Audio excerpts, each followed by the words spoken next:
Boa noite a todos. Mais uma noite de encontro com o professor Walter de Andrade, projeto Iniciação. Boa noite. É com você, Gilberto. Olá, boa noite. Estamos ao vivo. Sejam bem-vindos a mais um projeto Iniciação. São 8h40, 20h42, horário de Brasília. Estamos aqui ao vivo. Mais um programa com o professor Walter. Boa noite, professor. Boa noite, meu irmão Gilberto Catira, meu irmão Carlos Nascimento. Boa noite a todos os irmãos que estão presentes aqui no nosso encontro, né? Justamente Projeto Iniciação pelo canal Conexão 3005, né? Semanalmente estamos aqui, sempre aos sábados, né? A partir das 20h40. Este encontro é destinado a dar a base filosófica e iniciática para aqueles que pretendem seguir o caminho da iniciação, né? A base são duas bases fundamentais. Os ensinamentos dados por Helena Petrova Blavatsky e também os ensinamentos dados pelo professor Henrique José de Souza, fundador da Sociedade Brasileira de Eubiose. E também abordamos também, na sequência das abordagens, os ensinamentos dos grandes instrutores da humanidade através dos tempos e das civilizações. O objetivo é a síntese do conhecimento, a fim de propiciar aos pretendentes ao caminho da iniciação informações e valores importantes para essa finalidade. Outra finalidade do encontro é propiciar a reflexão a respeito do momento evolutivo que a humanidade está vivenciando nesse início do século XXI e início da era de Aquários. Então, toda pessoa que quiser seguir o caminho do projeto de iniciação tem que necessariamente filiar-se a uma escola iniciática. Isso aí faz parte dos ensinamentos dos mestres. E essa escola iniciática tem que seguir rigidamente, fielmente, os princípios da ciência iniciática das idades. A pessoa pode escolher a escola que mais lhe agradar, mas, da nossa parte, nós convidamos aos irmãos que façam a sua inscrição, façam a sua filiação à Sociedade Brasileira de Eubiose e venham fazer aqui o seu curso de iniciação. Como é que a pessoa pode fazer isso? É simples. É só entrar no Google, né? Na internet, né? No site do Google, colocar lá, no busca, coloca assim, Sociedade Brasileira de Eubiose. Vai aparecer justamente o site da Eubiose. E lá vai encontrar informações sobre todos os departamentos que existem no Brasil e no exterior. Então, a pessoa lá vai encontrar telefone, e-mail, endereço, né? É importante que ela faça a sua inscrição na cidade, justamente no departamento da sua cidade. Mas aí a pessoa vai...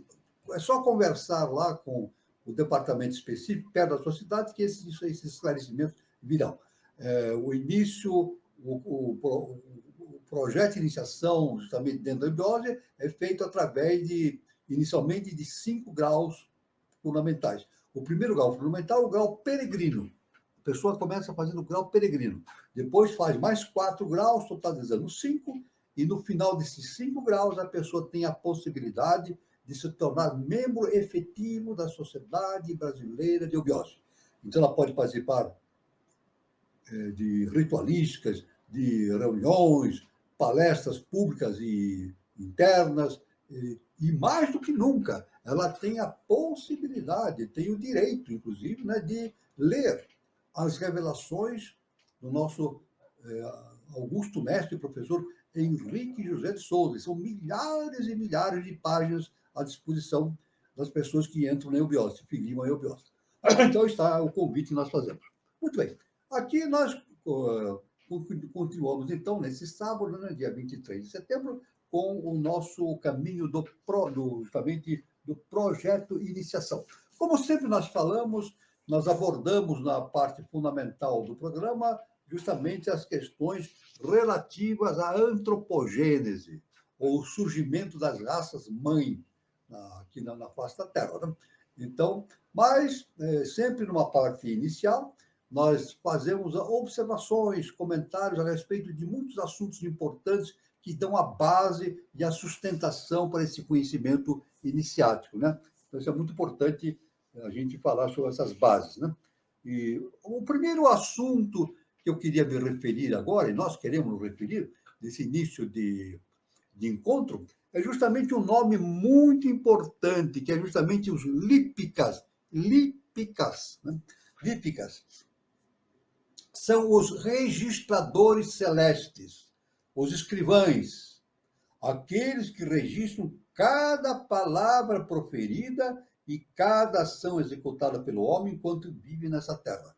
Então, os lípicas são seres que cuidam justamente do registro de todas as ações do ser humano e, claro, evidentemente, isso vai gerar justamente os registros kármicos do indivíduo em toda a sucessão de reencarnações que a consciência tem, né? Como ensina o ocultismo, são agentes do karma, tudo bem? Os lípicas são agentes do karma, a lei da retribuição. São os registradores ou cronistas que imprimem para nós, nas tábuas invisíveis da luz astral, a grande galeria de pinturas da eternidade. Olha só, a grande galeria de pinturas da eternidade. Um registro fiel de cada ação e também de cada pensamento do homem, de tudo quanto foi, é ou será no universo fenomenal. Então, está tudo que nós fazemos, pensamos, as nossas ações, os nossos pensamentos, as nossas atitudes, são todas registradas no universo.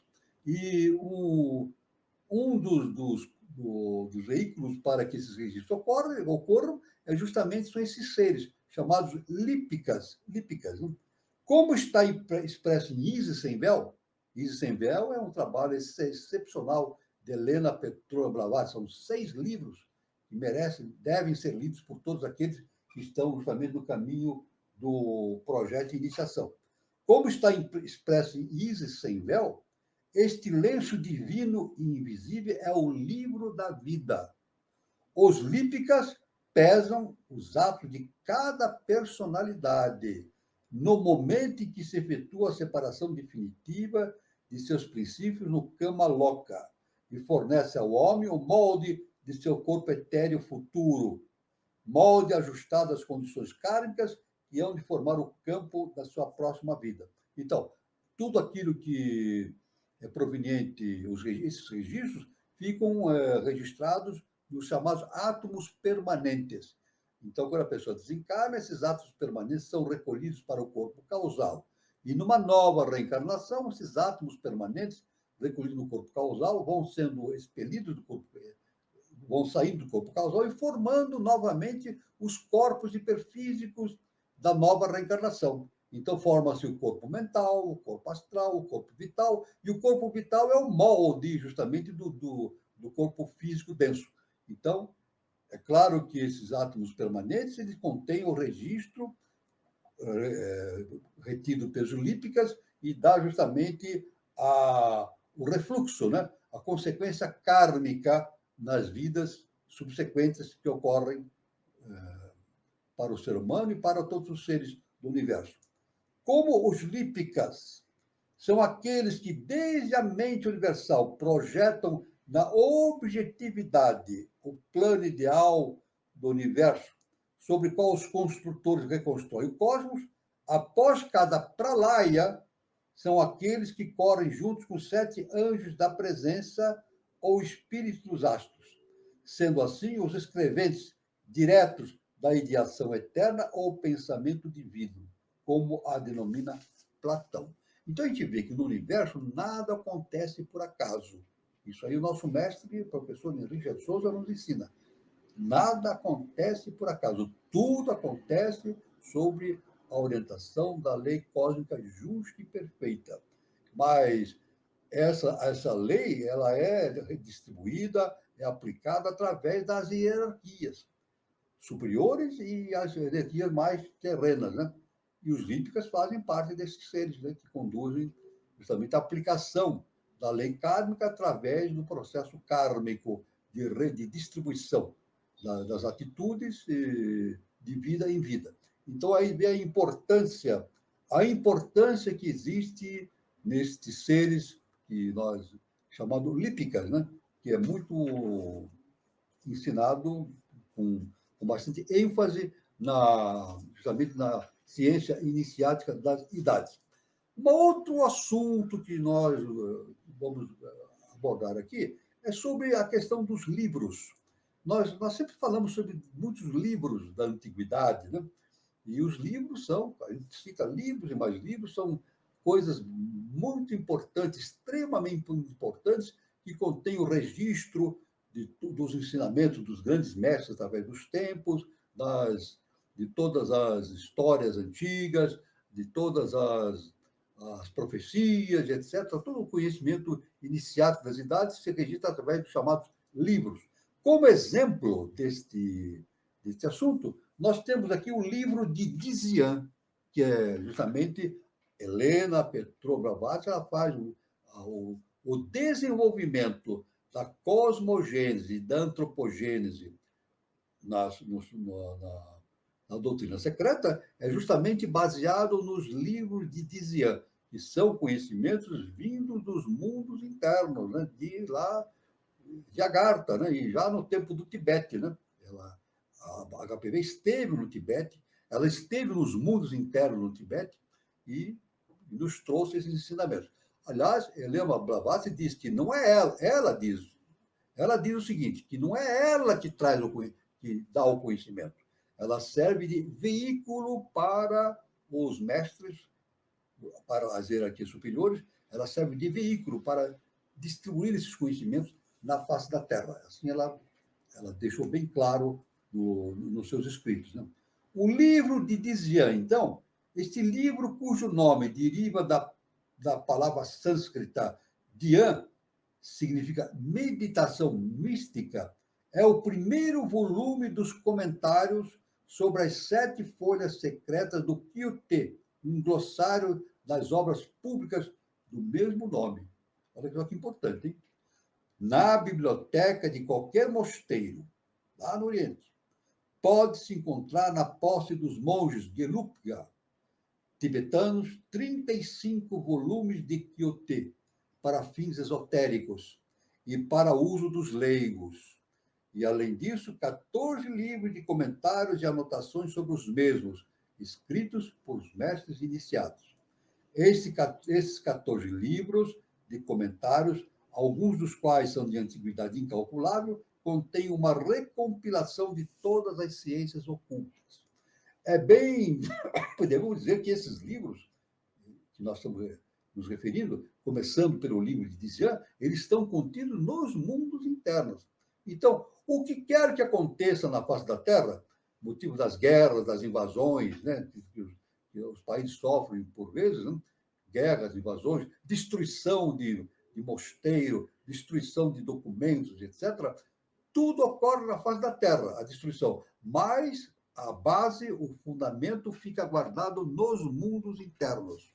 Então, na verdade, esses livros todos, nós vamos referir a mais 2, já nos referimos ao livro de Dizian, eles são projeções na Terra dos livros existentes no mundo interno.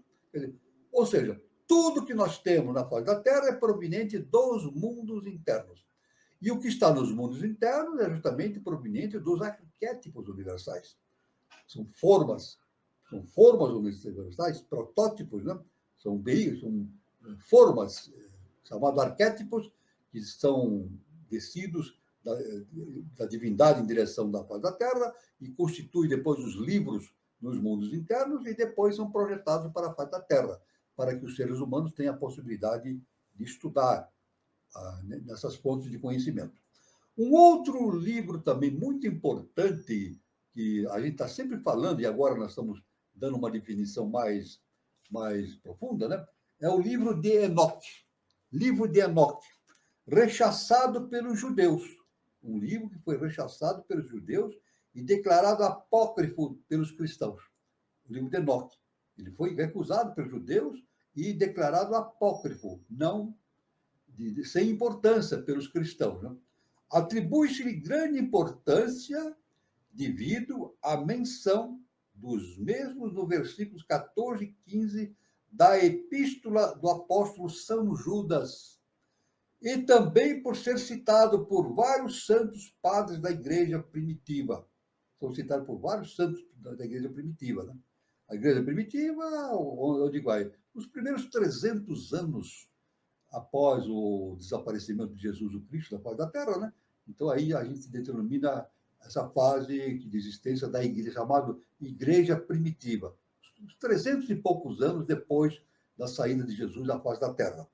O livro em questão, justamente o livro de Enoque, é completamente simbólico e seus símbolos encontram-se misturados com mistérios astronômicos e cósmicos. Abrange as 5 raças do Manvantara e faz algumas alusões às 2 últimas. Abrange as 5 raças do Manvantara, ou que seja, as 5 raças que deram origem à nossa raça atual. Tivemos uma raça, 2 raças humanas, 2 raças não humanas, inicialmente, a primeira e a segunda raça. Depois tivemos uma terceira raça, a raça lemuriana, que se tornou humana a partir de meados da sua existência. Depois a 4ª raça, a raça Atlante, e agora estamos na 5ª raça-mãe, que é justamente a raça ariana.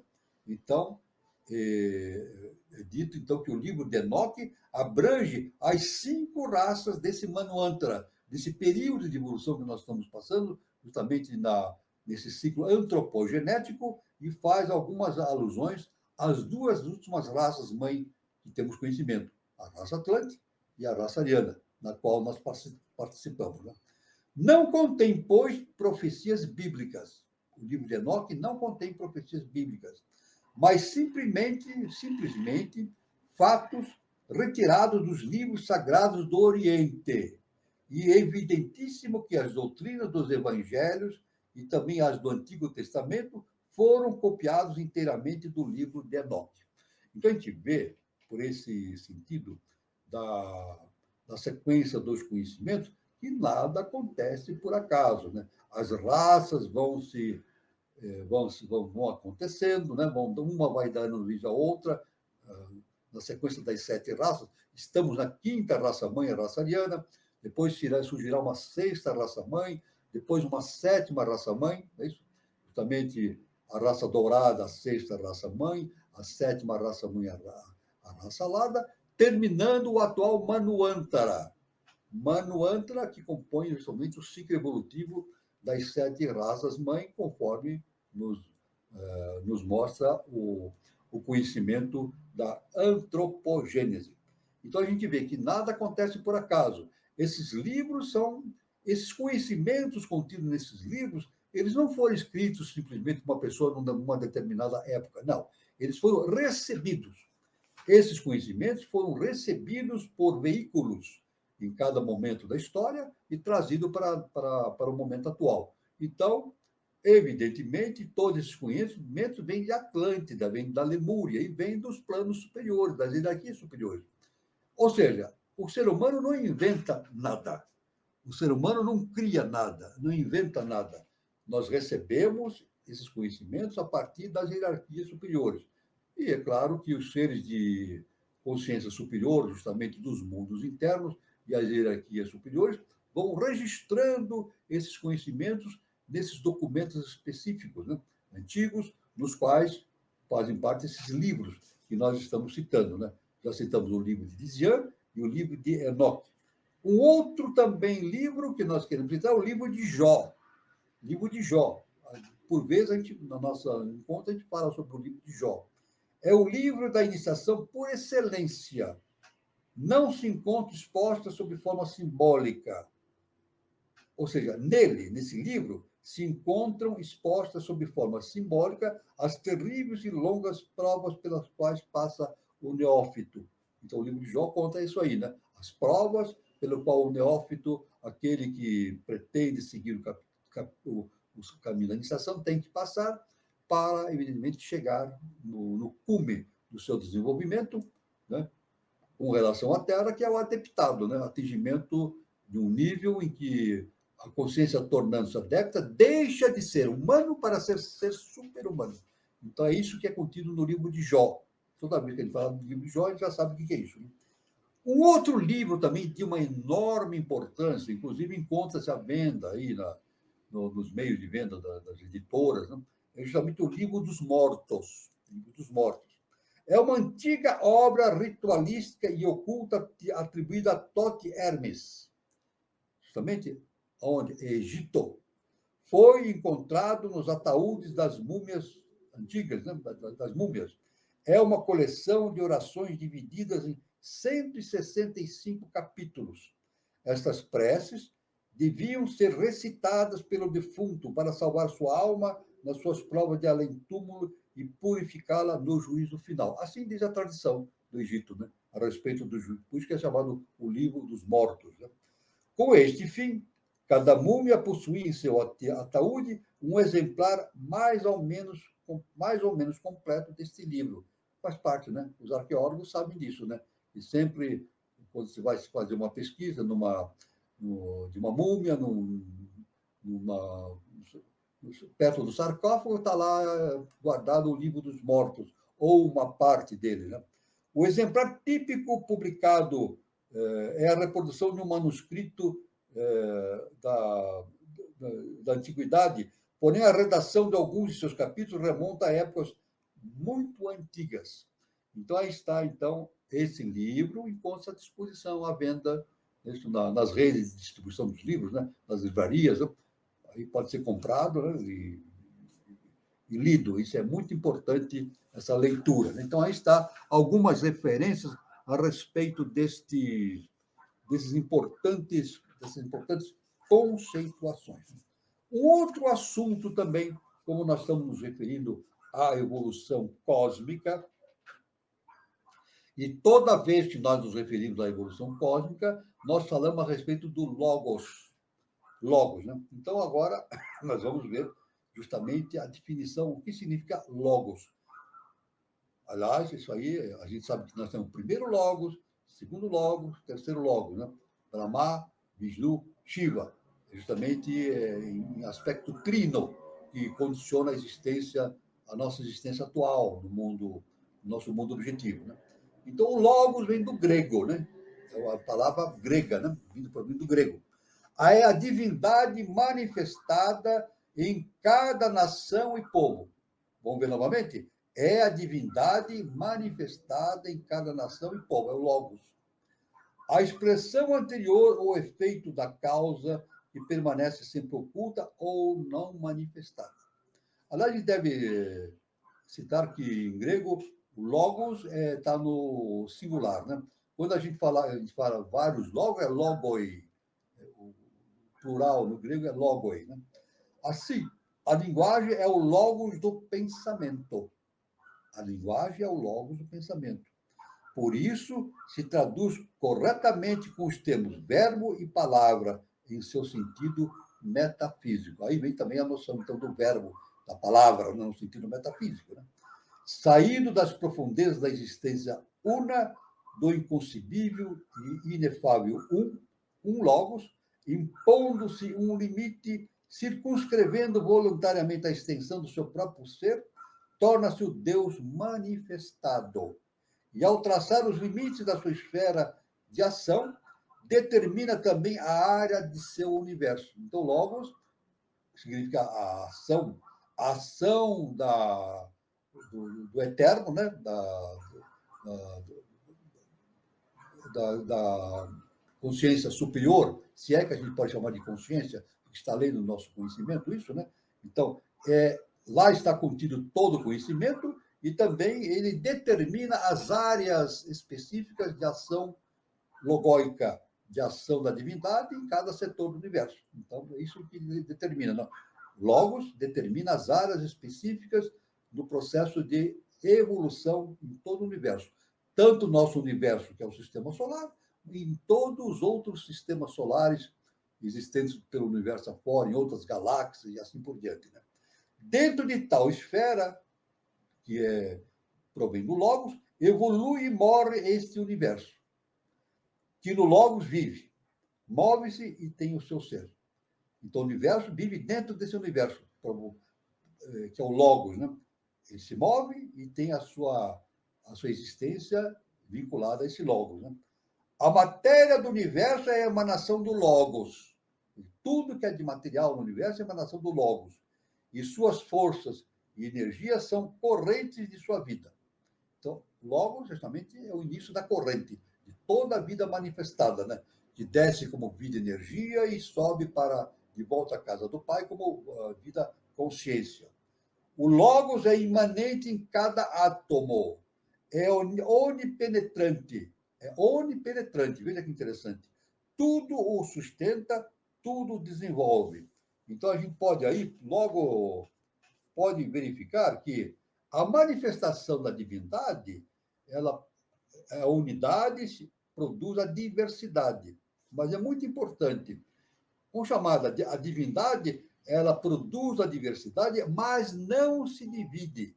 Então, em cada átomo, em cada elétron, em cada menor partícula que existe no universo, está lá presente a consciência do universo, o todo, a unidade. E nós também, né? Como seres humanos, nós temos a divindade dentro de nós. Por isso, Jesus, o Cristo, no seu tempo, ele falou para nós, humanos, ele falou, vós sois deuses. Então, temos a divindade dentro de nós. Agora, por que nós não temos essa consciência? Porque nós somos projeções da mônada. E essa projeção da mônada, projetando-se cada vez mais no mundo finito, no mundo objetivo, essa projeção vai perdendo a consciência da sua origem, da sua própria divindade.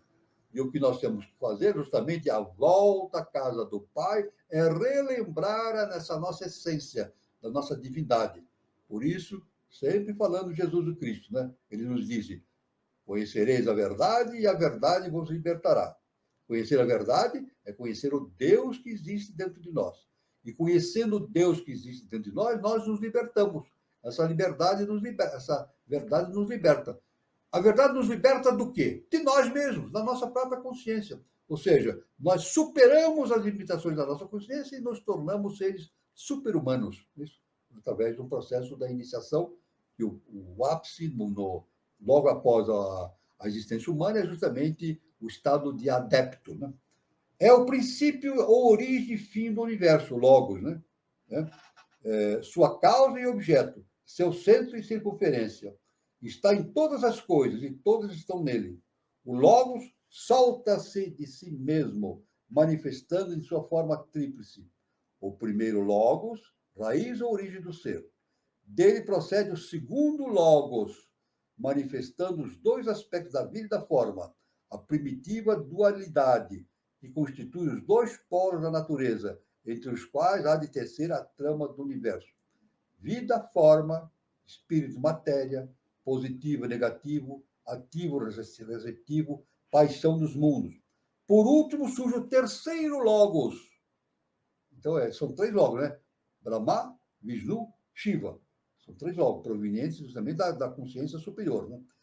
O terceiro Logos, a mente universal, na qual existe o arquétipo de todas as coisas, fonte dos seres, manancial das energias formadoras, arca, onde se encontram armazenadas todas as formas originais que hão de se manifestar e aperfeiçoar nas classes inferiores da matéria durante a evolução do universo.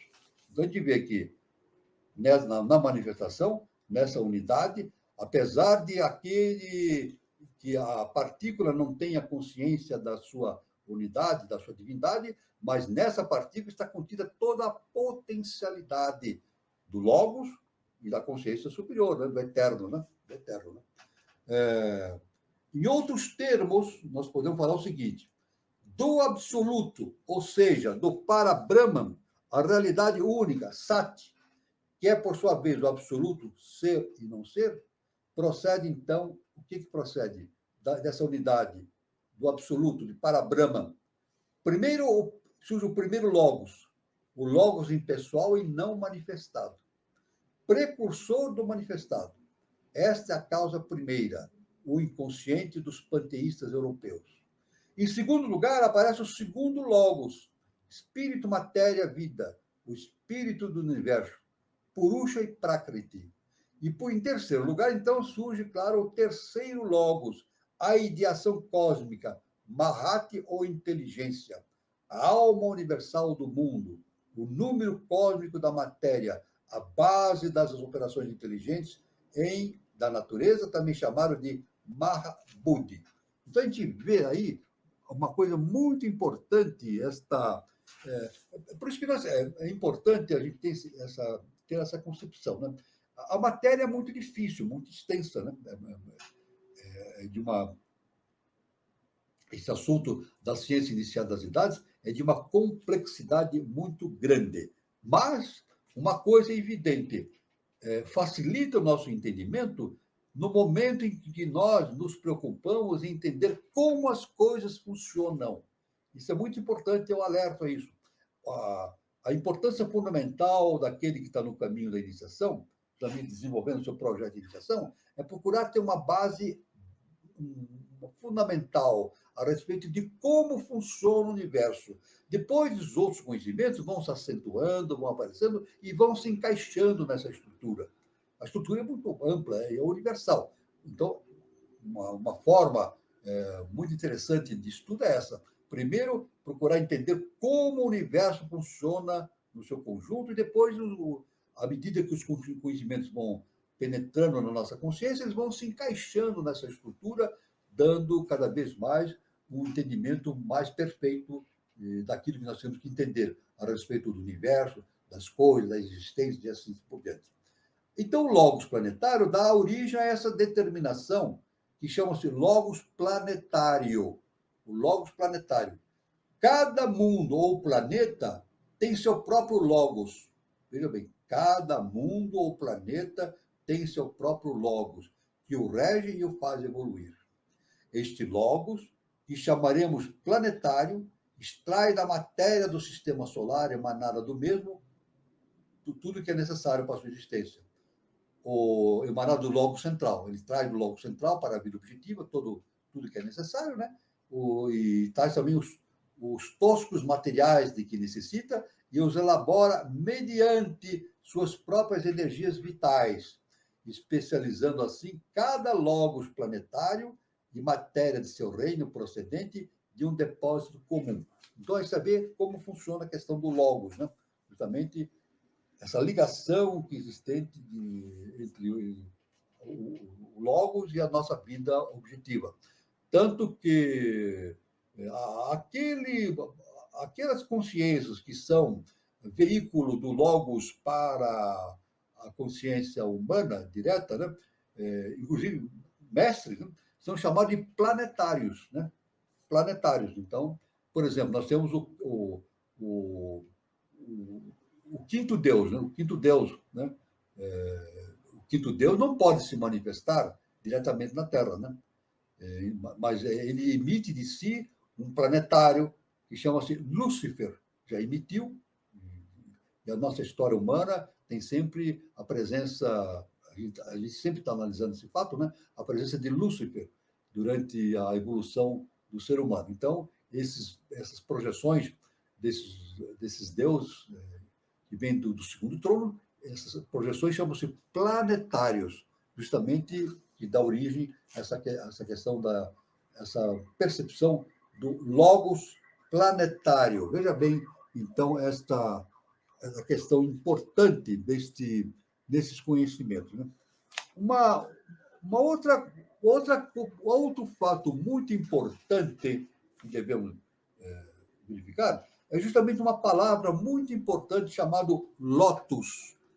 O lótus, nós chamamos flor de lótus, né? É planta de qualidades sumamente ocultas, sagrada no Egito. É uma planta, uma flor, né? Flor de lótus, muito sagrada no Egito Antigo, né? E na Índia, em outros locais. No Egito e na Índia, em outros locais.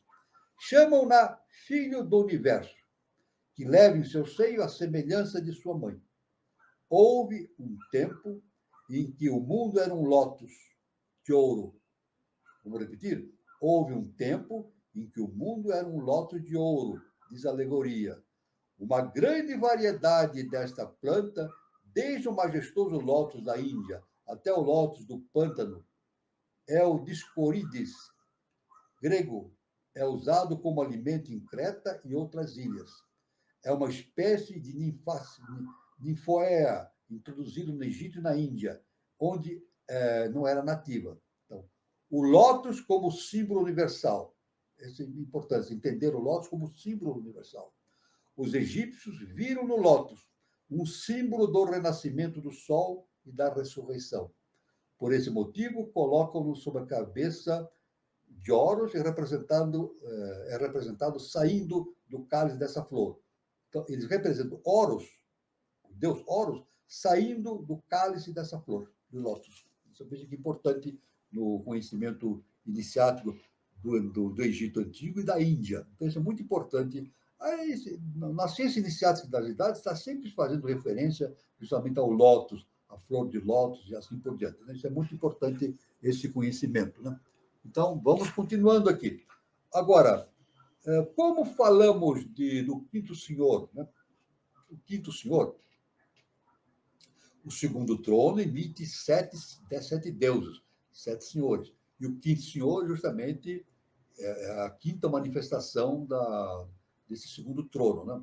E como o quinto senhor não pode manifestar-se diretamente na face da Terra por causa da sua energia muito alta, então ele emitiu, e existe até hoje, justamente um planetário chamado, nós damos o nome de Lúcifer.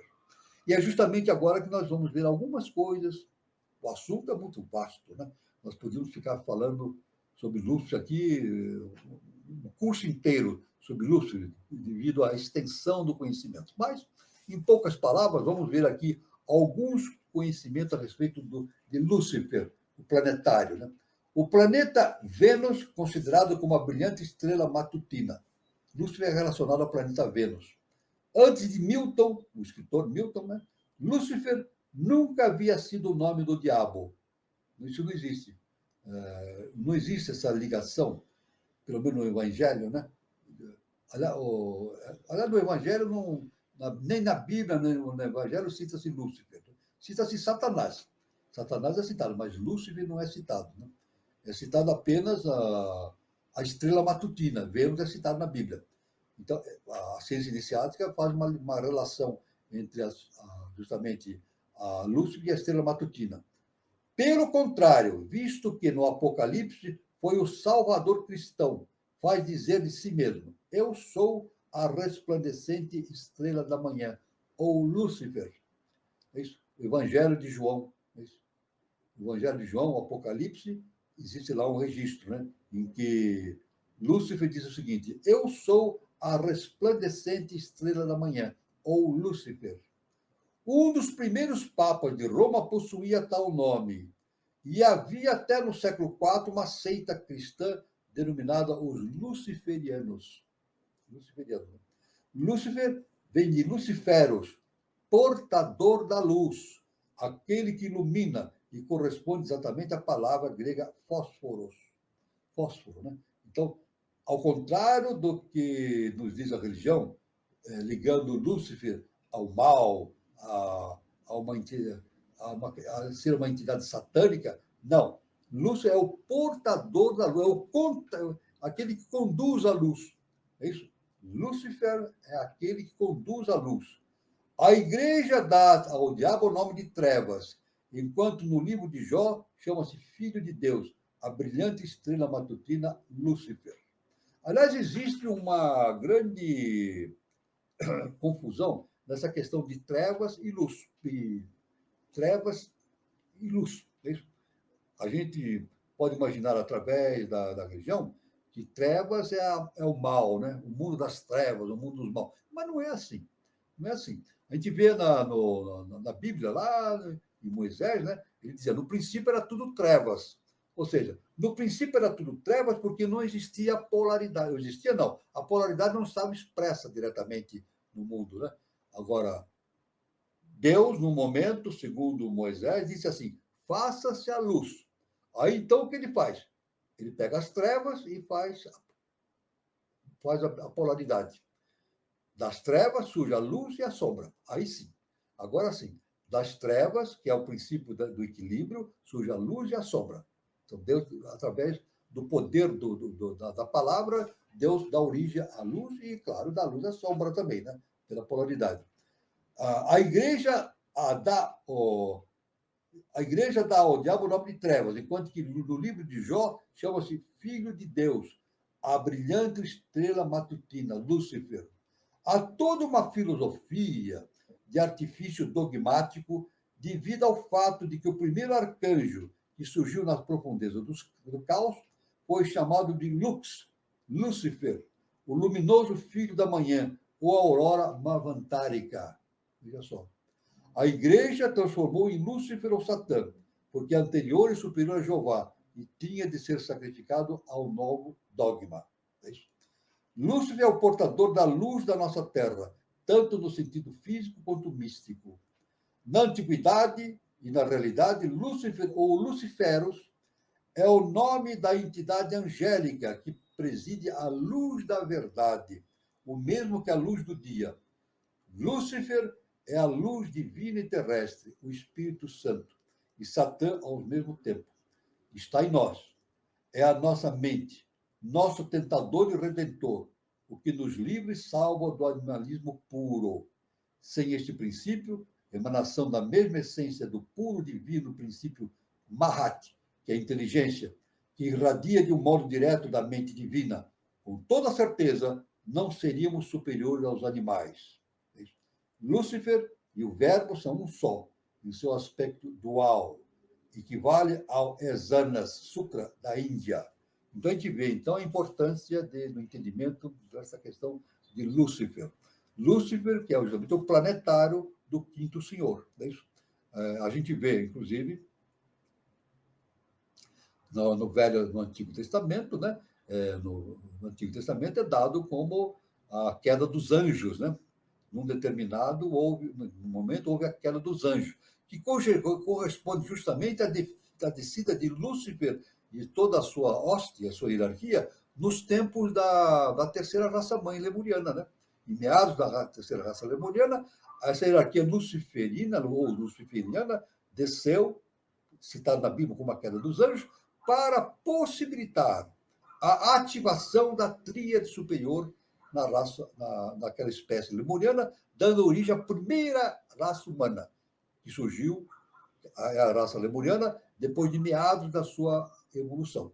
Então, Lúcifer, que nem o nosso mestre, professor Henrique de Souza, ele não diz que Lúcifer é o criador da humanidade. Lúcifer é o criador da humanidade. Não é isso? E ele está sempre presente em todos os grandes momentos de execução da lei. Né? Ele faz parte desse processo. O assunto é muito difícil de ser entendido. Né? Nós sempre acabamos levando, pela nossa mente dogmática, né? O ser humano acaba levando luz para o lado do mal. Mas não é bem assim, é a ação da polaridade. No próprio Evangelho, né? No próprio Evangelho, a gente vê que Judas, né? No Evangelho diz que Judas traiu Jesus o Cristo. Mas, na verdade, não foi assim. É isso? Jesus pediu a Judas que lhe fizesse o trabalho. É isso? A traição de Judas não foi uma invenção de Judas. Ele fez um trabalho de lei. Judas não foi um traidor, ele fez um trabalho de lei. Tanto que no Evangelho, na última ceia, né, Jesus, um dos apóstolos, pergunta para Jesus: Mestre, o senhor disse que um de nós vai trair o senhor. Quem é que vai trair? Então, está no Evangelho, né? Jesus pegou um pedaço de pão, molhou no vinho e entregou para justamente Judas. E no Evangelho diz que Jesus falou o seguinte: vai e faz o que você tem que fazer imediatamente. Isso é bem claro. Isso deixa bem claro que Judas não foi um traidor. Ele executou a lei. Ele tinha que fazer isso. Ele não queria fazer isso. E tanto é verdade que ele não tinha condição de fazer, que no próprio Evangelho diz o seguinte: no momento que ele pega aquele pão de Jesus, o que acontece, é dito no Evangelho, que Satanás toma conta do seu corpo. Está no Evangelho. É dito isso. Satanás toma conta do corpo de Judas. E Judas, então, vai direto para a casa de Israel, para Iscariotes, para justamente entregar Jesus o Cristo. Ele traz as forças, né, que o prenderam Jesus. Né? Mas nós podemos entender, na verdade das coisas, na essência das coisas, que aquilo que tomou conta do corpo do traidor, do dito traidor, Judas, que não foi traidor, não foi Satanás, foi Lúcifer. Porque o próprio Judas não ia conseguir fazer. Ele não ia conseguir trair o mestre. Era uma coisa muito difícil para ele. E Lúcifer, então, vem, toma conta do seu corpo e o arrasta, o leva em direção da casa de Israel, né, para os seus perseguidores, para trazer as forças militares para prender Jesus. Então, aí está então, essa história do... Tanto que no Evangelho está dito que depois, evidentemente, Lúcifer se afasta dele e o próprio dito Judas não suportou toda aquela situação e cometeu suicídio. Né? Isso está no Evangelho. Ele não aguentou aquela situação toda e cometeu suicídio. Então, isso aí é um ensinamento profundo a respeito desse entendimento de Lúcifer. E à medida que a gente vai... Nós já temos feito isso várias vezes, né? Dando esse esclarecimento a respeito da natureza de Lúcifer, da natureza desta hoste angelical, né? Que é justamente o planetário do quinto senhor. Né? Muito bem. Então, aqui, isso aí, todo esse conhecimento que nós estamos aqui observando, é justamente a base para o entendimento dos conhecimentos da ciência iniciática. Né? Então, nós vamos dar agora continuidade justamente à segunda parte da nossa abordagem, que é justamente a antropogênese. Estamos aí indo pela antropogênese, estudando a origem das espécies humanas, né? Através do processo chamado antropogênese, dado por Helena Petrovna Blavatsky. Né? Então, isso aqui, vamos lá, então, vamos ver aqui, um momentinho, aqui, vamos ver aqui a sequência. Né?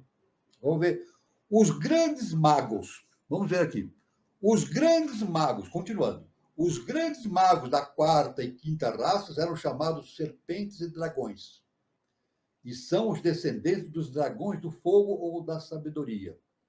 O neoplatônico Clemente de Alexandria conhecia esse segredo, ao qual se refere quando fala de Agatodaimon, ou Cristo, a serpente das 7 vogais. Os chineses do interior do país, que pertencem por sua nacionalidade sem mazela ao ramo superior da quarta raça e que alcançaram a sua mais alta civilização quando a quinta raça apareceu na Ásia, e cuja língua horizontal é um lolo, tem uma lenda. O senhor Shang-Ti, rei da dinastia divina, pousou os olhos em seu povo e não achou nem rastro de virtude. Então ordenou a Chong e a Li, devas inferiores, que cortassem toda a comunicação entre o céu e a terra. Isso aí faz parte da mitologia da antiguidade, lá no Extremo Oriente. Né?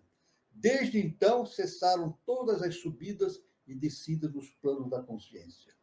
Os mistérios do céu e da terra, revelados à terceira raça por seus mestres celestes, nos dias de pureza, se converteram num foco de luz, que se debilita ao difundir-se em solo refratário. Só um punhado de homens primitivos, nos quais ardia a chispa da sabedoria divina, que aumentava de intensidade, permaneceram como custódios eleitos dos mistérios divinos. Estes foram os germes de uma hierarquia que nunca morreu.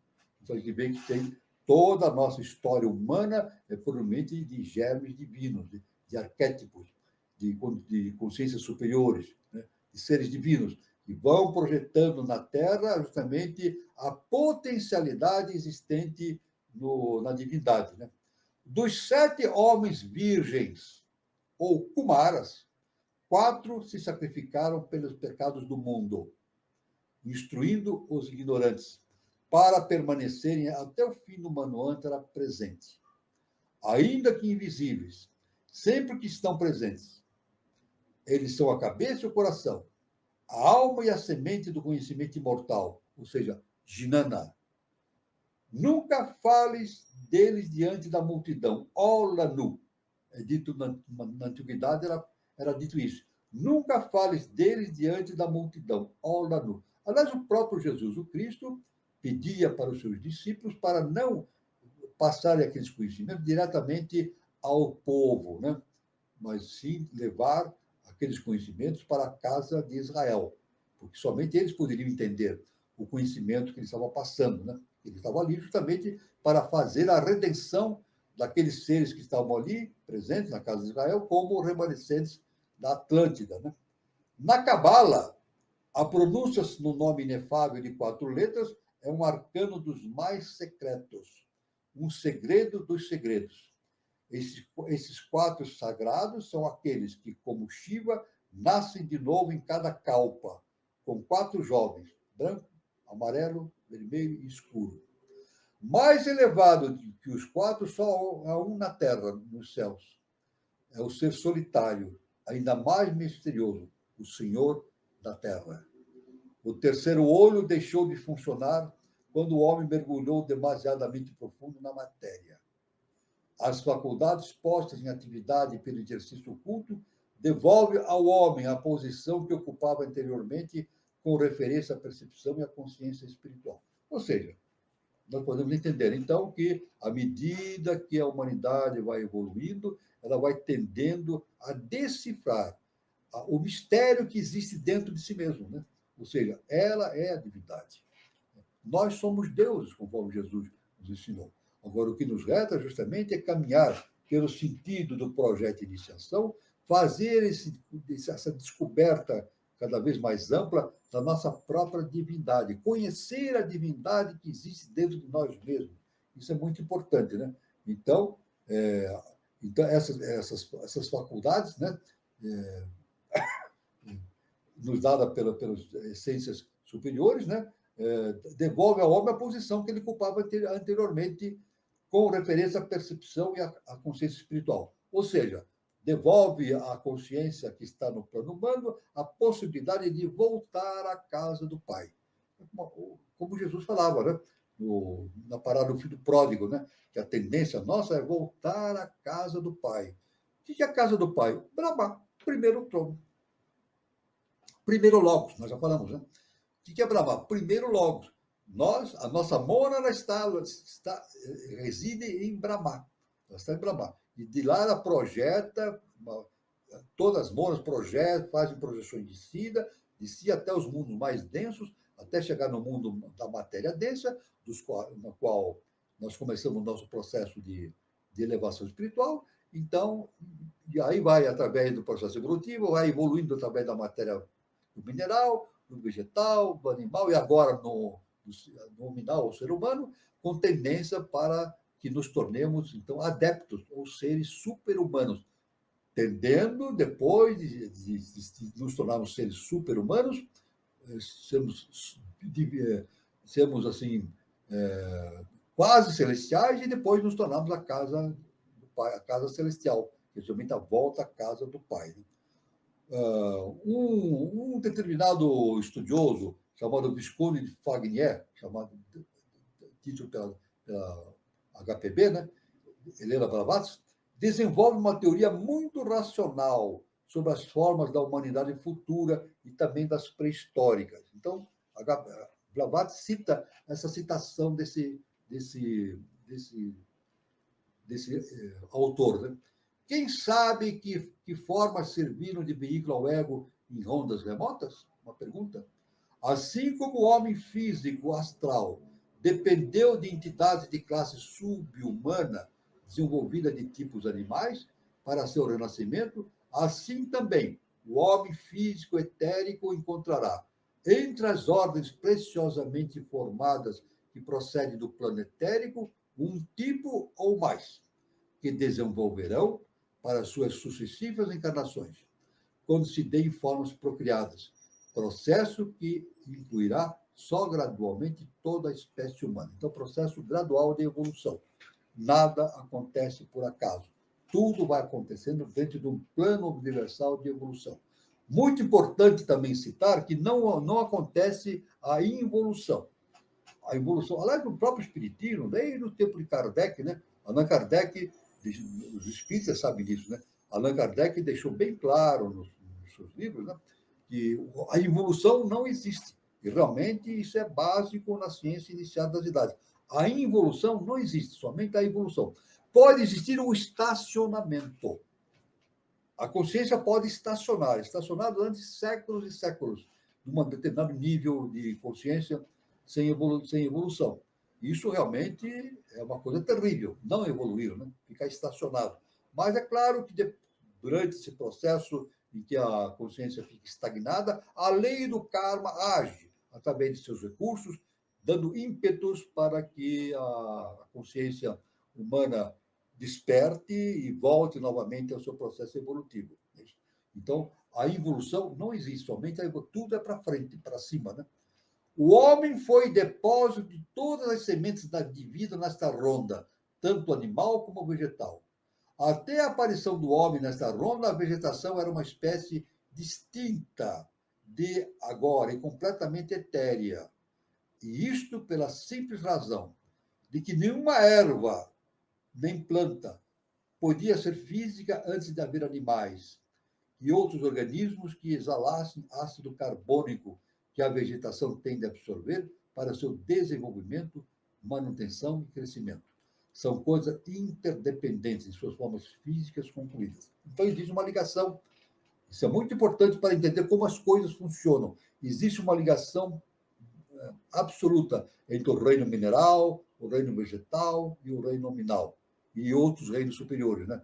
E a nossa consciência, que é produto da emanação da mônada que projeta no mundo físico denso, essa projeção, então, evolui através desses ambientes mineral, vegetal, nominal, para atingir a consciência que Jesus chama a volta à casa do Pai. É claro que isso aí depende do desenvolvimento intermediário da tríade superior, né? Que é justamente a vontade superior, a Búddia, a intuição, e a Atman, que é o nosso Cristo interno, né? Então, então a gente vê que são fatos interdependentes, né? Então, o mineral, o vegetal, o animal e o hominal, né? O homem reúne em si mesmo todas as formas. A forma humana é derivada da classe mais perfeita do tipo animal, mas é um novo tipo de ciclo. O homem real é a alma, e sua constituição material não forma parte dela, tendo aparecido desde o princípio mesmo. E a cabeça da vida senciente e consciente se converteu na unidade animal vivente, cujas vestes abandonadas determinaram a forma de todas as vidas de animais nesta ronda. Então, a gente vê uma coisa muito importante, né? Este entendimento pela ciência iniciática das idades, né? O que nós podemos verificar nesse processo evolutivo, né? Então, a gente vê, então, que é um conhecimento muito vasto, né? Esse processo evolutivo é um conhecimento muito vasto que requer uma perfeita concentração nossa para esse entendimento, muito estudo. Não se consegue entender isso de maneira instantânea, né? Progressiva. Esse entendimento é progressivo, mas faz parte dessa metodologia que nos é oferecida pelo conhecimento divino, para que nós, seres humanos, nos tornemos super-humanos, depois subdivinos e mais tarde divinos, voltando à casa do Pai, nesse Manvantara, né, com certeza, e retornando, concluindo a nossa fase evolutiva. Foi muito bem. Então, essa aí é o que nós queríamos falar mais um pouco sobre antropogênico, nós falamos, né? E eu passo a palavra para o nosso irmão Carlos Nascimento para dar seguimento ao nosso encontro. Bom, professor, tem algumas perguntas, se o senhor quiser depois estar vendo, mas é um tema bastante interessante, né, professor? E ele prova a continuidade da nossa existência, né, professor, através do átomo permanente. Falando um pouco do átomo permanente, professor, esse átomo, depois que a gente morre, ele continua intacto, mesmo se a gente for cremado, enterrado, e ele permanece aguardando uma nova volta da gente nessa vida terrena. Esse átomo realmente ele é indestrutível. Ele é indestrutível porque a lei que determinou que assim fosse. Porque esses átomos permanentes, esse átomo permanente, ele é proveniente da camada mais alta de cada nível. Então, temos o nível vital, o nível mais alto contém tem o átomo permanente. O astral também, o nível mais alto tem o átomo permanente, e o mental também. Então, cada nível desse, vital, astral e mental, produz um átomo permanente. Quando a separação do corpo físico denso e com afastamento dos corpos hiperfísicos do corpo humano, então esses átomos permanentes são retirados dessa estrutura setenária e levados para o corpo causal. E esse átomo permanente tem todo o registro da história desse ser que evoluiu. Tem todo o registro. E no momento da reencarnação, o que acontece? Esses átomos permanentes do corpo causal, eles são ejetados novamente e vão formando novamente os corpos hiperfísicos. Né? Então, aquele átomo permanente do corpo mental vai formar o corpo mental, o átomo permanente do corpo astral vai formar o corpo astral, e o átomo permanente do corpo vital vai formar o corpo vital. E, por final, o vital vai dar origem ao corpo físico denso. O corpo vital, ou duplo etérico, é a forma. É a forma que dá origem ao nosso processo evolutivo. No processo da reencarnação, existem seres são elementais que trabalham justamente no processo da reencarnação. Então, à medida que esses átomos permanentes vão descendo, vai formando esses corpos hiperfísicos, aí forma-se finalmente o corpo vital. Esse corpo vital, então, ele é reduzido. Esses elementais reduzem esse corpo vital até um pontinho. Esse pontinho, então, é colocado justamente no embrião. No momento que há fecundação, né, depois da sexualidade, há uma fecundação, então essa sementinha que contém toda a potencialidade do corpo vital é integrada dentro do embrião. É isso? Embrião. Aí, à medida que aí o corpo vital vai crescendo, crescendo, e vai dando origem à criança dentro do útero materno. Então, por isso que o corpo vital é uma forma, até que depois, 9 meses, né, em torno de 9 meses, ou pode ser mais, pode ser até menos, né? Depois de 9 meses, há o nascimento, então o corpo vital já está todo preparado para dar possibilidade que o ser humano tenha a sua vida biológica que nós conhecemos, né? No mundo físico denso. Então, é assim, esse é o mecanismo. Veja bem, como as coisas funcionam. Veja bem como as coisas funcionam. Nada está solto, nada está jogado. Tudo funciona dentro de um esquema perfeito, de acordo com a lei cósmica justa e perfeita. Muito bom. Ô, Gilberto, você tem alguma colocação para fazer? Noite. Boa noite. Dá um alô para o pessoal que está conectado aí, aqui no chat. Temos aí bastante colocações. E deixar só um recadinho para o pessoal que é novo, né? Tem gente aqui no chat. Aqui, inscreva-se aí no canal. Lembrando para ativar, né, o sininho de notificações. Assim que começa uma programação nova, você recebe a notificação, seja no sábado, às 20h40, e na terça, que são os episódios, né? Os dias que nós temos programações e, eventualmente, alguma programação fora desses horários. De qualquer maneira, você estando inscrito no canal, você é avisado quando tem alguma novidade. A outra coisa também é você clicar aí no joinha, né, para curtir o canal. Lembrando que os conteúdos, né, que são apresentados aqui são exclusivos aí pelo professor, e você pode também deixar a sua pergunta, seja aqui no chat agora ao vivo, se você tiver, ou eventualmente depois, se você ver o vídeo gravado, você pode colocar aqui embaixo no vídeo, né, o seu questionamento, que o professor ele responde aí a todas as perguntas. Então, você curta aí o vídeo, compartilhe, manda para um amigo, para uma pessoa que gosta desse conteúdo, e a gente está aqui todo sábado à noite com o professor para desenvolver algum tema interessante dentro do nosso assunto. Vamos lá. Tem uma pergunta aqui do Guilherme Gazelli Neto. Os lípicas anotadores são muito superiores ao Google?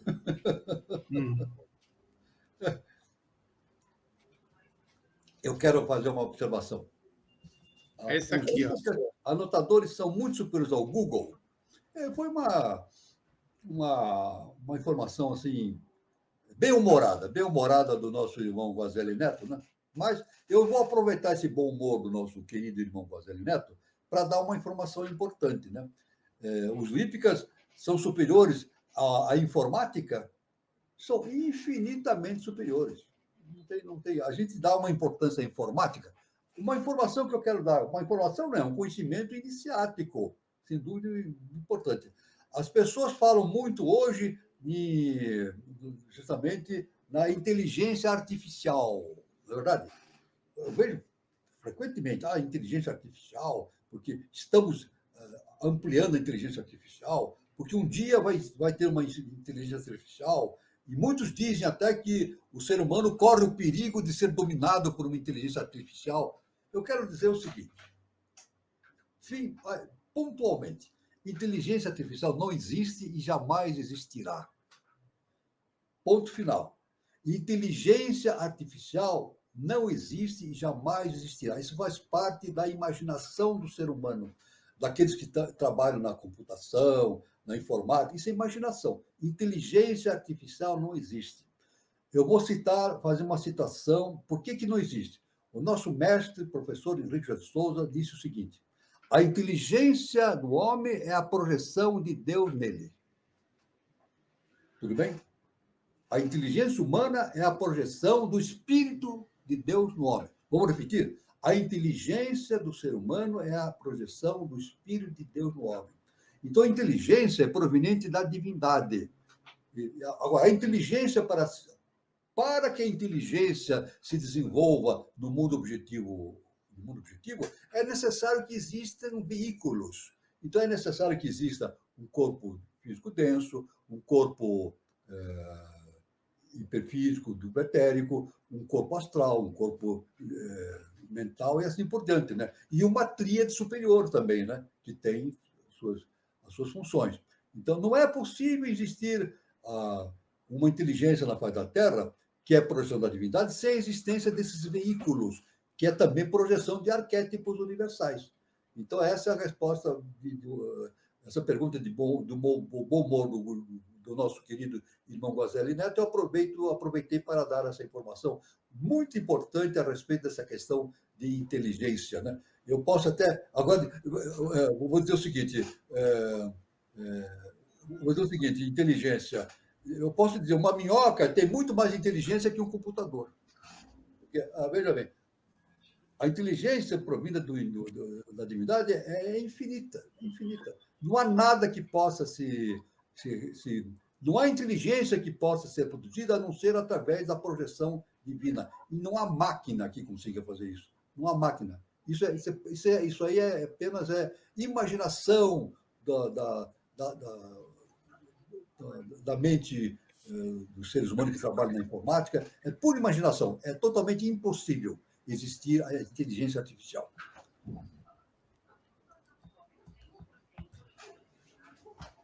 Muito bom, professor. O Guilherme também pergunta, o Logos caminha para o Uno? O Logos caminha para o Uno? Veja bem, uma pergunta muito interessante. É muito interessante. Veja bem, o Logos é a projeção da unidade, não é verdade? Então, tudo, o nosso mestre, o professor Henrique de Souza, diz o seguinte: desce vida e energia, sobe vida consciência. Então, a unidade... Agora, veja bem, olha que interessante. O Logos caminha para a unidade, nós devemos dizer que tudo tem a unidade dentro de si. Olha como é difícil entender isso.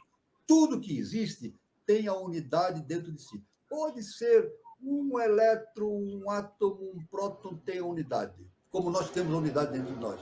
Agora, o caminho do Logos para a unidade essa hierarquia é justamente o retorno à consciência plena da unidade em si. É isso? Tudo que está abaixo do Criador está relacionado à Maya, ao mundo da ilusão. A questão toda é libertar-se desse mundo ilusório e caminhar para o eterno, né? Para a consciência do eterno. Nós falamos assim, primeiro logos, segundo logos, terceiro logos, Brahma, Vishnu e Shiva. Veja bem, parece incrível a gente falar isso, mas isso pertence ao mundo das ilusões, é Maya. Primeiro logos é Maya, segundo logos é Maya, terceiro logos é Maya. A única coisa que não é Maya é o imanifestado, que nós não sabemos o que é. Então, tudo que existe no universo manifestado tende a readquirir a consciência da sua unidade. Então, não é voltar à unidade, ele já está na unidade, mas não tem consciência. Vamos dizer o seguinte: nós todos temos a unidade dentro de nós, tudo, mas essa diversidade não tem consciência da unidade que existe dentro de si. Então, não é caminhar em direção da unidade como se a unidade estivesse em algum lugar do universo. Não, é caminhar para dentro de si mesmo, desenvolver a consciência da unidade, desenvolver a percepção da existência do Logos dentro de si mesmo. Esse é o processo evolutivo universal.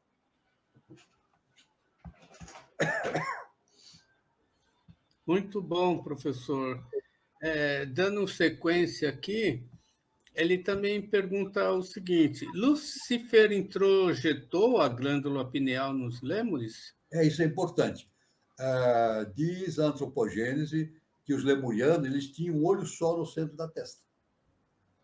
Um olho só no centro da testa. Não tinham dois olhos, um olho só. Depois, mais tarde, desenvolveram os dois olhos.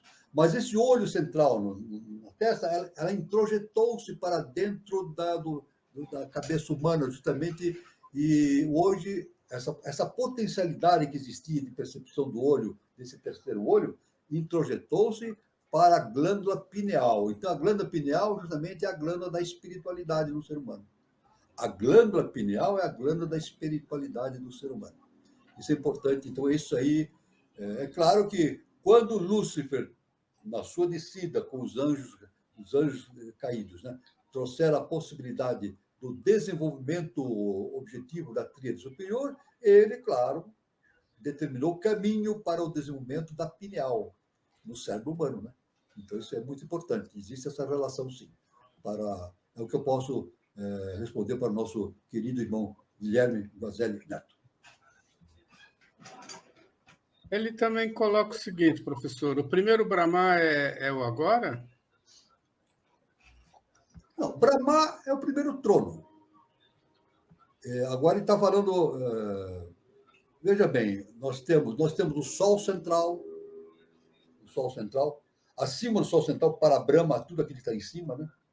O Sol central, depois temos Brahma, que ele não tem uma polaridade macho, no sentido de macho e fêmea, né? Depois de Brahma vem Brahma, é o primeiro logos. Então é Sol central, Brahma, aí está escrito Brahma. Né? Pode ser Brahma ou Brahma. Então, Sol central, Brahma, depois Vishnu e Shiva. Então, Sol central, Brahma, depois primeiro logos, segundo logos, terceiro logos.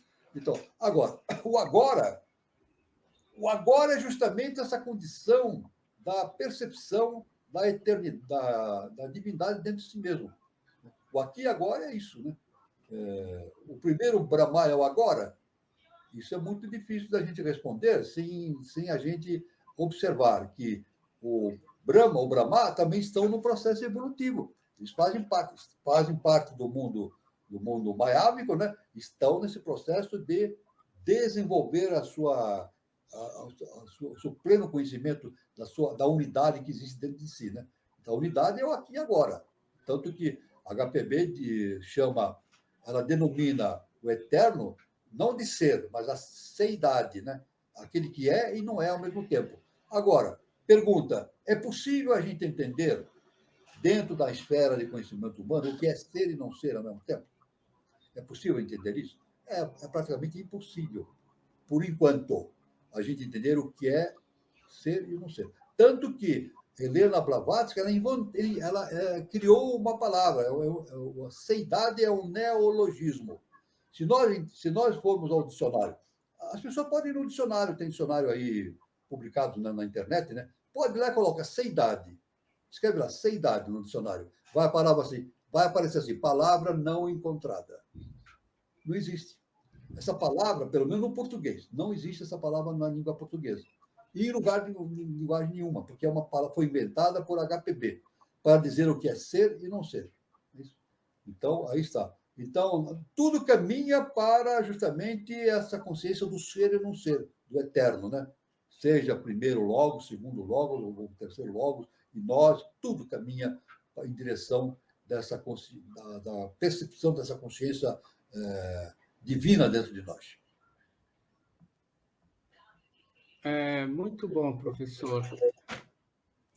O Guilherme também continua perguntando: a Maia está ligada ao tempo e ao ter? Veja bem, eu posso dizer que o tempo, o ter, o ser e o tempo é Maia, né? O tempo é Maia. O tempo é Maia. O ter também é Maia, né? Eu tenho o quê? O que eu tenho? O ser é Maia também, né? O ser é Maia também. Eu sou isso. Como o ser humano pode falar, eu sou isso, eu sou aquilo. Isso tudo é Maia. Na verdade, o ser humano pode falar o que quiser. Eu sou isso, eu sou A, B, se identificar. Na verdade, ele não é nada disso. Ele é Deus. Olha só. O correto é o indivíduo dizer assim, eu sou Deus. Porque Jesus falou assim, vós sois deuses. Mas nós não temos consciência dessa divindade dentro de nós. Então, o processo evolutivo é nos levar a ter consciência da divindade que existe dentro de nós. E no momento, à medida que esse processo vai acontecendo, o ter, o ser, o existir vai deixando de ter validade. A gente vai vendo que o tempo é Maia. Existe presente, passado e futuro? É Maia, é ilusão no nosso campo aqui, no nosso campo, né? Nós podemos, no máximo, dizer, o que nós podemos dizer, no máximo, que o tempo, no sentido espiritual, está ligado ao processo evolutivo. Aí nós começamos já a procurar entendemos mais o tempo no sentido dimensional mais alto, né? Por exemplo, Jesus, o Cristo, é um ser do futuro. Não um ser temporal, espiritualmente. É um ser tão evoluído que é um ser do futuro. Para ele, nós somos o passado dele. Nós somos o passado dele. Assim também os animais. Os animais, que são os animais? É o nosso passado, porque nós já passamos por isso, né? Mas tudo se resume não no passar do tempo, entre passado, presente e futuro, em estado de consciência. Estado de consciência que liga ou seja, a condição de percepção da consciência da sua própria divindade, da divindade que existe dentro dele, da unidade.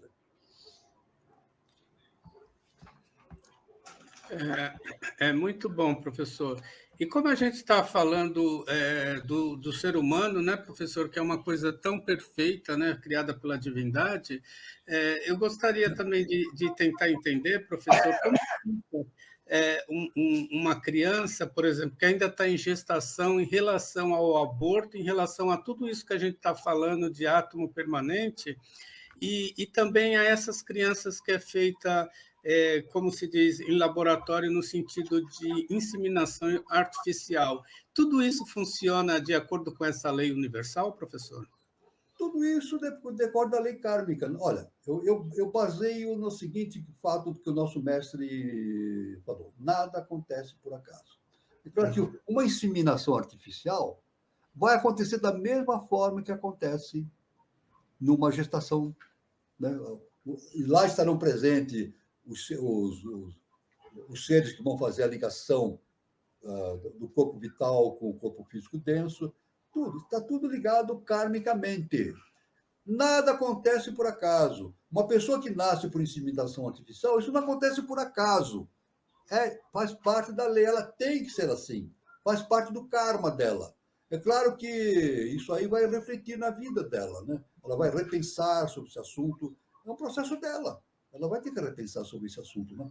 Então, mas o processo da fertilização, seja in vitro ou in vivo, não elimina o processo universal. É isso. Pelo contrário, aquilo que está acontecendo in vitro faz parte da lei do karma também, porque senão não estaria acontecendo. Na verdade, senão não estaria acontecendo. Na verdade, tudo que acontece é sujeito à lei universal, justa e perfeita. Se está acontecendo, é porque a lei permitiu. A lei permite, e é necessário que aconteça. É isso que nós temos. Esse é um perfeito entendimento das coisas que o nosso mestre, o professor Henrique Jesus Souza, nos deixou como ensinamento profundo. Vou repetir: nada acontece por acaso. Essa afirmação necessita de uma profunda reflexão por nossa parte, que dá a base do nosso caminho para o adeptado. Isso. Muito bom. Agora chegou o momento de ouvir os recados e passar para vocês. Então, aqui é a nossa próxima roda de conversa aqui no Conexão 3005, né? Que é toda terça-feira, no mesmo horário, às 20h40. E nesta terça-feira, dia 26 de setembro, nós temos como tema Poesias Místicas de um Universo Interior.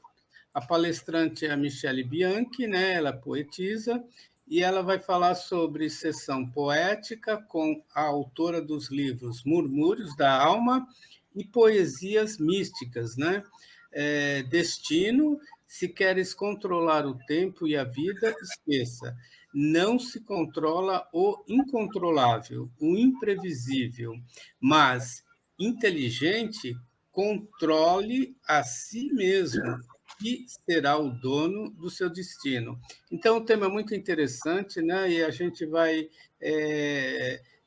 como se diz, a gente vai conseguir penetrar nesse universo místico, né? Da poesia. E os mediadores são Daniela Troncoso e Eduardo Nunes. Eu também queria falar sobre o Espaço Shakti, né? O Espaço Shakti Nova Era tem a sua matriz lá na cidade de São Lourenço, sul de Minas, né?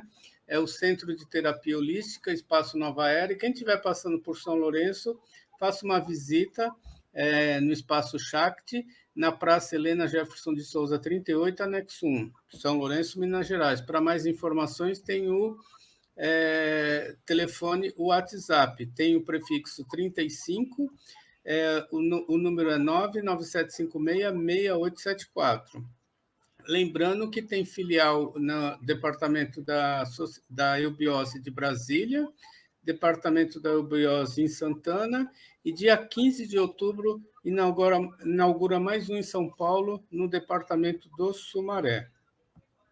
Eu também queria falar sobre uma peça, né, que está sendo promovida pelo Departamento de Santana, né? A autora é Giselda Sgabria. A peça tem como tema Gaia, a Viagem do Sol. Essa peça será realizada no Teatro Paiol Cultural, na rua Amaral Gurgel, 164, dia 15 de outubro de 2023, às 18 horas. Então, dia 15 a gente tem bastante atividade, é um domingo, então a gente tem à tarde a inauguração do Espaço Shakti, depois vocês dão uma saidinha e vão lá no Teatro Paiol. Então, a Giselda, ela escreveu um livro, né, sobre uma viagem que ela fez para Machu Picchu, né? E essa peça ela vai falar sobre as sacerdotisas, né, do templo, né? Vai falar sobre esse universo místico de Machu Picchu, né? Uma escolha até onde você irá por amor. Então, e o preço é um preço acessível, tá? R$ 40 é o valor do ingresso, e quem puder, prestigia. E lembrar, né, professor, que hoje é o dia da sacerdotisa, né? Como dia 23 de setembro é o aniversário da dona Vera, né, a Verinha, né? O nome dela é Valéria Vera de Souza Reis, dona Verinha. Então, a Eubiose determinou essa data em homenagem a ela como dia da sacerdotisa, né? Muito muito interessante, né, professor? Exatamente. É. O senhor tem alguma pergunta que o senhor queira responder, professor? Não, tem apenas, novamente falando aqui ao nosso irmão Guilherme, né? Ele fala lá do Catira. Catira, estamos enriquecendo. Né? Eu quero dizer que isso aí é o que nós falamos dentro da eubiose, né? O nosso mestre é o professor Henrique José de Souza, né? Então, a gente enriquece, né? Com os seus treinamentos. Mas, ao mesmo tempo, nós temos que enriquecer, sermos enriquecer. Nós temos que enriquecer. Então, nós temos, generalizando, nós olhamos para Jesus, olhamos para Buda, olhamos para o nosso mestre, olhamos para todos os grandes mestres, e nós temos que sermos iguais a eles, e muito mais, sermos até superiores, né? O nosso mestre, ele não queria ficar cercado por discípulos. Não é verdade? Nenhum mestre quer ficar cercado de discípulos. Ele quer ficar cercado de mestres. Né? O objetivo dos grandes mestres é justamente esse, tornar seus discípulos mestres, cada vez mais evoluídos em direção da casa do Pai. Então, essa é a observação que eu queria, essa observação do nosso querido irmão Guilherme, Guazelli Neto. E ele fecha também com uma pergunta, né, professor? Irmão Walter, você poderia falar ainda sobre suas experiências no Monte Hammurabi? Eu não sei ao que ele se refere disso. Eu também não sei. Aí precisamos conversar mais a respeito desse assunto. Suas experiências no Monte Hammurabi. Eu nunca falei isso, nunca tive... Nunca citei isso, nunca, não. Guilherme, eu desconheço essa questão, desconheço. Mas... Será que tem alguma coisa a ver com o código de Hammurabi? Não, eu não sei. Experiências no Monte... Talvez seja o código de Hammurabi, né? Não sei, a única coisa que poderia ter alguma relação, né? Não sei, experiência no Monte de Hammurabi, não tenho. Eu não tenho como responder isso, né? Eu poderia fazer uma resposta paralela, né? Fazendo uma comparação das experiências humanas, mas aí numa próxima oportunidade a gente pode dilatar esse conhecimento a respeito da importância das experiências que o ser humano tem, tanto conscientes como inconscientes, na sua intimidade, no sentido da sua evolução espiritual. Muito bom, professor. E pensando aqui com os assuntos que foi colocado, a vida humana é um presente tão espetacular, tão divino, né, professor? E a gente percebe o quanto a tecnologia está nos mostrando como o corpo humano é perfeito, né, professor? E com o tempo a gente vai se conhecendo, a gente vai percebendo muito mais, e essa questão do planetário, né, da evolução da humanidade nesse planeta é uma coisa assim fantástica, né, professor? É verdade, isso é verdade. Bom, não, ele está colocando aqui, professor, ó, em São Lourenço seria o Ararat, mas o Ararat é lá no Roncador, né, professor? Professor, será que em São Lourenço é Morabe, não é? Como que é? A montanha... Morebe, professor. Em São Lourenço é Morebe e em Roncador é Ararat. Será que... Olha, eu não vou falar sobre mim, sobre eu. Todo ser humano que está no processo evolutivo, principalmente aqueles que estão se dedicando mais objetivamente no projeto de iniciação, tem as suas experiências, né? Todos. Eu conheço pessoas que tiveram experiências fantásticas, né? Então, claro que eu tive experiências pessoais em todos esses anos de estudo, etc., né? Mas é um assunto muito largo, muito... Inclusive, eu tenho até uma palestra que eu já fiz dentro da eubiose a respeito das minhas experiências que eu tive durante o meu processo de estudo, de evolução, né? Então, tem até uma palestra que eu já fiz na eubiose a esse respeito. Mas é um assunto bastante vasto, né? Mas apenas eu digo, né? Todos nós temos experiências fantásticas e a divindade nos propicia isso, né? A fim de dar um impulso para o nosso processo evolutivo na sua direção. E nas tradições iniciáticas, né, professor, a questão da montanha tem muita importância, né? O sermão da montanha de Jesus, né? Então a gente vê que as grandes culturas tiveram como se diz, muito desenvolvimento em lugares altos, né? Como lá no Himalaia, aqui nos Andes, né? No Peru, Machu Picchu. Então eu acho que a montanha tem uma relação da proximidade com o divino, com o celeste, muito forte, né? O professor Henrique de Souza, ele fala que todo conhecimento, geralmente, ele vem do alto de uma montanha, né? É como você falou, é verdade. Vem de uma montanha. Tá? Há uma relação muito grande entre a montanha e o... Por isso que nós já falamos que Kumara significa a maravilha que vem do cume da montanha, né? Então, o que é um Kumara? É representado por uma cabra. A cabra onde é que vive? Na montanha, né? As cabras vivem nas montanhas. Né? Então, essa é a relação que a gente faz entre a cabra e o Kumara, né? Isso é uma forma pictórica, né? Então, é muito importante essa relação do conhecimento provindo das montanhas. Isso é uma verdade indiscutível. Exatamente. Bom, como deu o nosso horário aqui, né? Então eu quero agradecer a participação de todos, a presença de todos e, evidente, a participação do professor Walter, que sempre tem nos prestigiado com seu conhecimento, muita informação e parabéns, professor. Então eu quero desejar a todos um bom final de sábado, um bom final de semana e até terça-feira e até o próximo encontro aqui no projeto Iniciação. Boa noite a todos. É com você, Gilberto. Isso aí. Dá uma boa noite, um bom restinho de sábado, né, para todo mundo. Bom domingo. Cuide-se aí nesse calor danado. E a gente se vê aí nos próximos programas, terça e sábado, respectivamente. Boa noite, professor. Boa noite, muito obrigado, irmão Gilberto Catira, irmão Carlos Nascimento, a todos os irmãos que estiveram presentes aqui no nosso encontro. E luz, paz e amor para todos e fiquem com Deus. Até sábado que vem.